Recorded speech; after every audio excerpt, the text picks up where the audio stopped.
Welcome to Coronavirus The Rundown. I'm Usher Qureshi. Each day, we showcase the ways communities are taking on coronavirus. We also break down the major headlines. Today, a side effect of the pandemic. Almost half of people have skipped medical care because of coronavirus, or say someone in their home has. The Kaiser Family Foundation just published the results of a new poll. It found most people expect to get the delayed care in the next few months.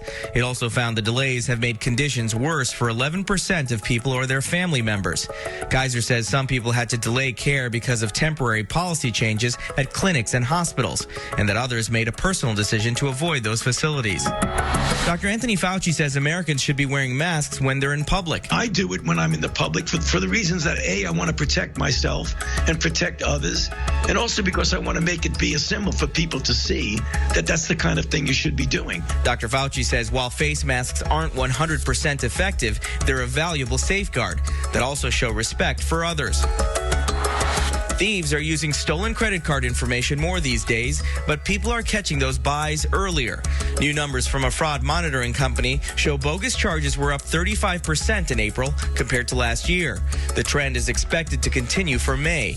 Some good news, data shows people are catching most transactions before they hit accounts.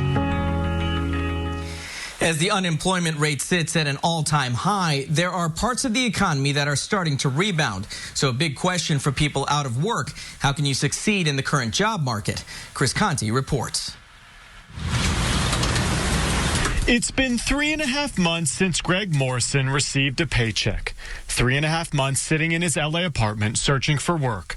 Money's tight. Every time you write that rent check, there's just that little voice in the back of your head that knows it's coming out of your savings this time. As a TV producer, this 33-year-old lost his job as soon as the virus hit. He's been getting unemployment, but even that isn't reliable. They're 7 weeks behind right now on my unemployment payments. Greg's tireless search for work, though, has finally paid off. With more states starting to slowly reopen, new TV shows are in the works. Greg was able to land a producing job starting in June. Work's going to be a lot different this time. There's no office.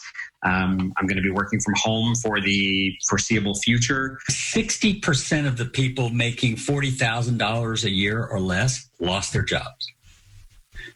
That's just huge. As an economist, David Parsley says jobs are slowly starting to come back, but not as quickly as we thought. I mean, it'll be 5 years before the full recovery. But there are still some jobs available. In Greg Morrison's case, he kept checking in with contacts daily, which finally guided him to an opening. There's always opportunities as it reopens, but mainly these opportunities are going to be for people who are skilled, people who are trained. There is a light at the end of the tunnel, but you've just got to keep working your way towards that light. Some Americans finally finding that light as the country slowly rebounds. I'm Chris Conti reporting. The CDC is out with new guidance on how to stay safe in public places. With more people going out, the CDC says masks should still be worn. When it comes to ride shares like Lyft and Uber, the CDC says windows should be kept open to allow air to circulate. Riders should touch as few surfaces as possible, and they should avoid using shared rides. On public buses and trains, riders should try to keep an empty row between them and other passengers. There's also new guidance for people who have been diagnosed with COVID-19.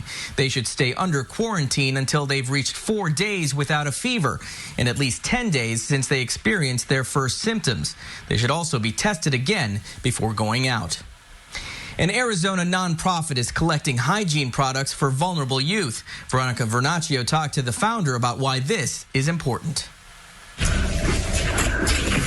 Placing body wash, shampoo, and deodorant in this bag, Desiree Cook thinks about the child receiving it. I had 4 children placed in foster care, and it was something that I never forgot about children not looking like their circumstance. Cook is the owner and founder of IMU 360, a local nonprofit donating hygiene products to vulnerable youth. It's a human basic need, and we all deserve an even playing field and having ownership of our own hygiene. Starting in 2013, Cook and her family have been able to work with organizations like the Boys and Girls Club to provide thousands of bags to kids all across the Old Pueblo. Bags can be refilled every 6 weeks, and each kid costs about $250 to $300 a year.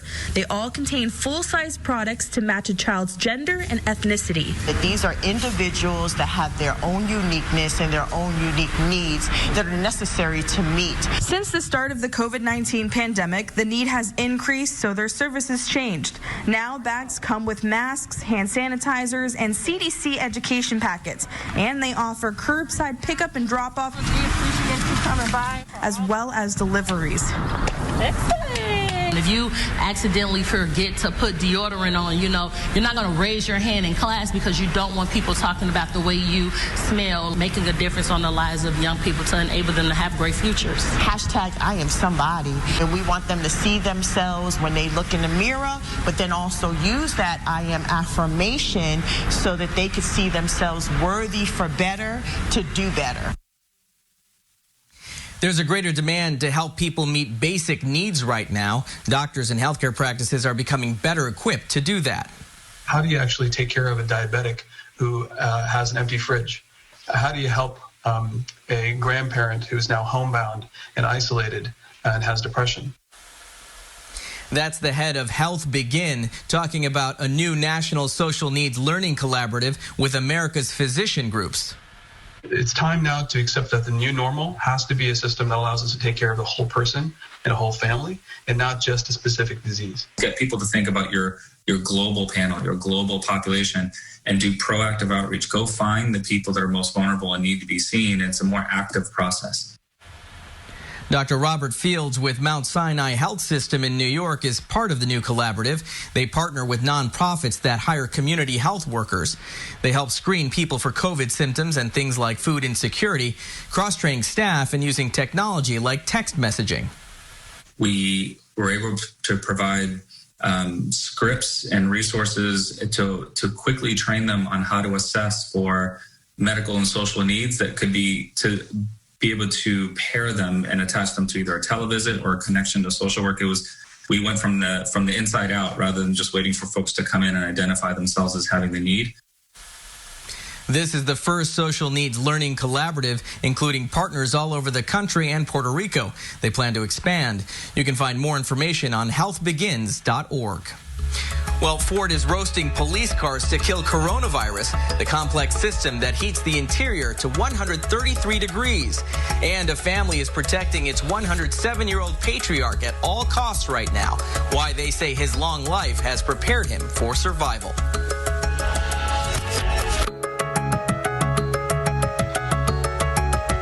Working together, working for you.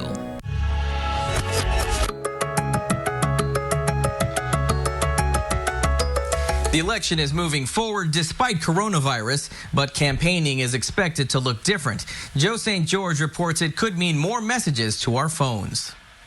Everything that has made America, America is at stake. Remember when this? And we are going to keep America great. Was supposed to be the biggest story of 2020? We do too. COVID-19 has indeed changed our lives and has completely transformed the 2020 race. Conventions, rallies, door knocking, all may not take place. To find out how campaigns are adjusting, we spoke with a Republican running in Pennsylvania and a Democrat running in Wisconsin, both swing states. We had this grand vision of here's the campaign we're going to have, and boom. Democrat Tom Pausewitz says his congressional run in the Badger State was thrown off a bit. How is his campaign adjusting? Facebook, which means get ready, America.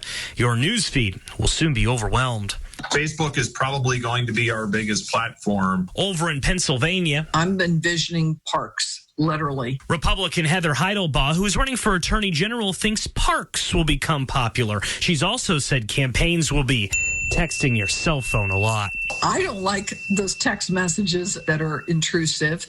You know, I hope to be a respectful candidate, You have to get your message out. At the national level, Joe Biden, for the moment, appears content speaking to voters through a camera at his home, while the president is using the power of his office for press events while his campaign zooms behind the scenes. But as we found out, COVID campaigning has drawbacks. As soon as they will let me out of this house. Cat cameos on Zoom can be common. And as Palsowitz tells us, not everyone is online. The average age of the people that care about politics in our area tends to skew a little bit older, and they're not technologically savvy. Republican and Democratic sources tell me, though, look for this campaign to be fought over the airwaves as well. Those pesky campaign commercials. 4 years ago, there were 4 million different airings of political ads, over $2 billion spent. We expect that number to be higher in 2020 as President Trump will spend more in an attempt to stay in this house at the White House in Washington. I'm Joe St. George. Ford just launched new technology that subjects the inside of empty police cars to extreme heat in order to kill coronavirus. It's a software update that allows officers to use an app or computer to trigger the mode. Once activated, the vehicle turns the heat all the way up until the inside is 133 degrees for at least 15 minutes. The tail and hazard lights are flashing the whole time as a precaution. After the 15 minutes, the car blasts the AC. An indicator on the dash lets officers know when the vehicle's cooled off to a safe temperature. Ford says the system is semi-complicated to trigger, partly so nobody accidentally does it. The company worked with Ohio State University to figure out how to use heat to kill the virus.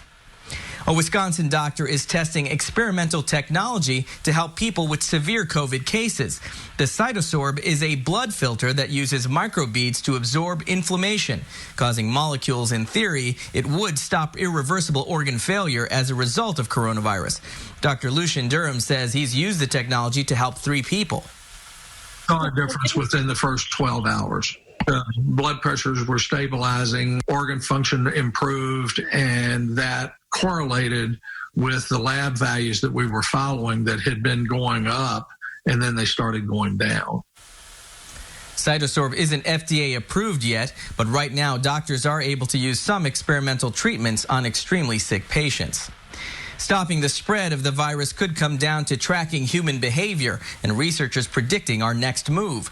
Researchers at the University of Kansas are looking at videos of crowds of people to study human behavior. They're also looking into public fear, perception of risk, and adherence to travel bans and quarantine orders. Researchers will also look at demographics to see if this has any impact on the number of cases in an area. We can essentially play with those settings and see, well, what happens if infected people don't report themselves as having symptoms? What's the effect of that on the future accumulation of cases? Researchers say this information can also help determine the future of other epidemics and pandemics. A New York family is doing everything it can to protect their 107-year-old patriarch from coronavirus. The family told Allison Caden they can't let the virus take him. After all, he survived.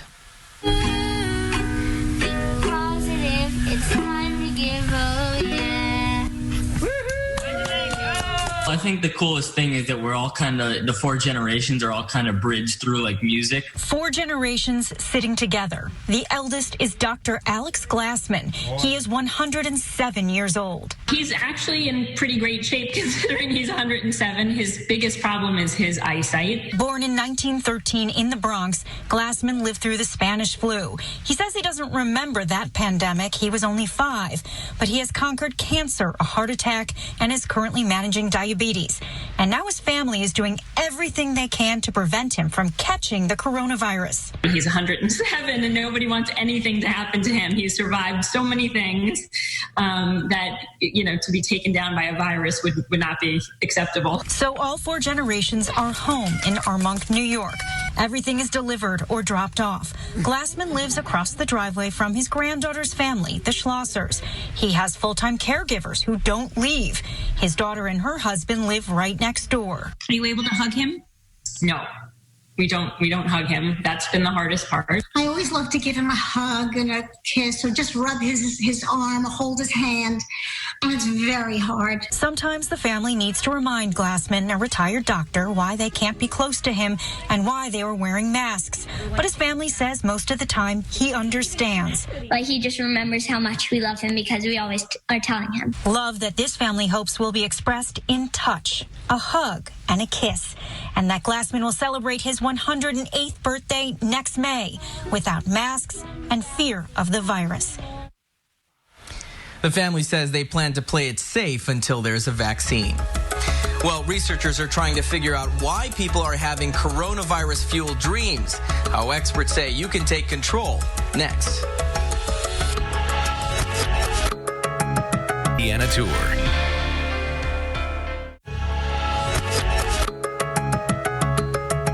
A lot of us have talked about the crazy dreams we're having. Now scientists are using data to understand more about why this is happening. And if you're tired of the weird dreams, Elizabeth Ruiz shows us how experts say you can control what you dream. It's every night. It's, several times throughout the night, every night. Dreams are inevitable and a natural part of our sleep cycle. But have you noticed your dreams are weirder than normal since the pandemic started? If so, you're not alone. Crazy dreams. Any crisis tends to stir up our dream life a little bit for psychological reasons. Deirdre Barrett is a dream researcher at Harvard and the author of The Committee of Sleep. She analyzes dreams after crises like World War II, 9/11, and now the COVID-19 pandemic. On March 24th, she released a dream survey study to the world. It collects just a few demographics from people and then a few specific questions about any special contact with the virus, like being a healthcare provider, having had a severe case, or testing positive. And then it gets into just leave your dreams. She says there are a lot of commonalities between dreams people are having now and dreams people experienced during other traumatic events in modern history. Dreams about tornadoes, hurricanes, wildfires, and mass shooters. During this pandemic, people have also been dreaming about contracting the virus. People will dream either realistically that they're having trouble breathing or they're spiking a fever, or they'll have unrealistic things like one woman looked down at her stomach and saw blue stripes, and in the dream she remembered that was supposed to be the first sign of the coronavirus. There is one category of dreams that's been completely unique to the study. Dreams about bug attacks. I've seen just every kind of bug imaginable, swarms of bees flying at the dream, or armies of cockroaches racing at them, masses of wriggling worms, and then just one-off giant grasshoppers with vampire fangs. According to Barrett, dreams can be very metaphorical, and her guess for these dreams involving bugs is because the word bug is also associated with virus or somebody who is sick. The best technique to decrease repetitive anxiety dreams is to think about what you would like to dream about. Maybe there's a person you're not getting to see who you'd like to visit with in your dream tonight, or a place you'd like to visit. Barrett says to think about that thought over and over again as you're falling asleep and try to imagine what it looked like. It doesn't work every time, but she says it can greatly improve your chances of having a dream you would actually enjoy. I'm Elizabeth Ruiz reporting.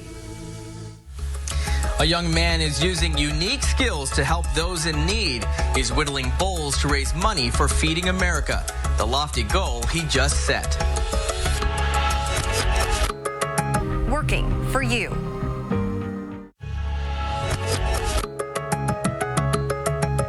Welcome back. We like to end the rundown with stories that remind us of the good going on.